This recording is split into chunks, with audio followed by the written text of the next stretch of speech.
আসসালামু আলাইকুম। আমি মোহাম্মদ আব্দুল হামিদ। একটি কথা স্মরণ করিয়ে দিতে চাই।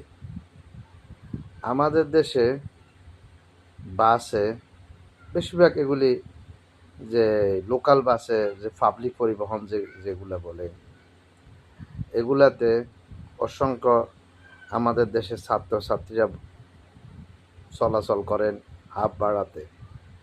ভালো, তারা শিক্ষিত হবে, দেশের জন্য একটি মেধা হবে, দেশের সম্পদ হয়ে তারা দাঁড়াবে।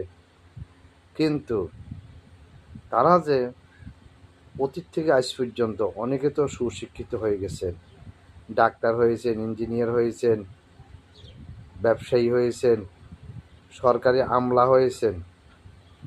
তারা হবার পরে এই পরিবহন শ্রমিকদের জন্য কি কাজ করেছেন, পরিবহন শ্রমিকদের উন্নয়নে তারা কিছু করেছেন?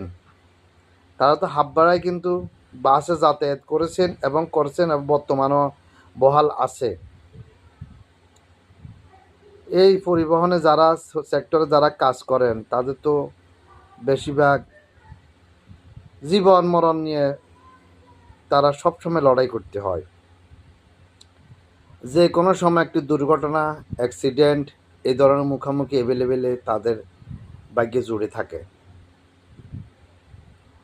তাই তাদের জন্য এমন কোনো আইন হয়েছে, তারাও যদি কোনো জায়গাতে সরকারি হাসপাতালে চিকিৎসা নিতে যায়, তারা হাফ খরচে তারা পাইব। তাদের যদি কোনো পরিবহন খাতে কোনো সমস্যা হয়, তাদের জন্য হাফ বলতে কোনো কিছু ব্যবস্থা আছে? নাই।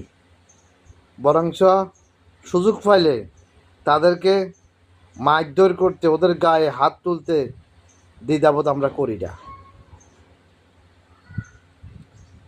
তাই আমি রাষ্ট্রের কাছে অনুরোধ করতেছি, যেমন আমাদের পরিবহন সেক্টরে যারা কাজ করেন তাদের জীবনমান সুরক্ষার জন্য তারা যেন যে কোনো হাসপাতালে গেলে ভালো অগ্রাধিকার পায়, সে ব্যবস্থা করতে হবে। এবং যে সমস্ত পরিবহনে তারা কাজ করে তাদেরকে একটি প্রশিক্ষণের জন্য কিভাবে তারা যাত্রী সেবা দিবে, কিভাবে যাত্রী ওঠানামা করবে, এবং তাদের এই পরিবহন সেক্টরের জন্য একটি শিক্ষার ব্যবস্থা যাতে করা হয়। যেমন ভালো ভালো রাষ্ট্রে এই ধরনের শিক্ষার ব্যবস্থা আছে। একজন ড্রাইভার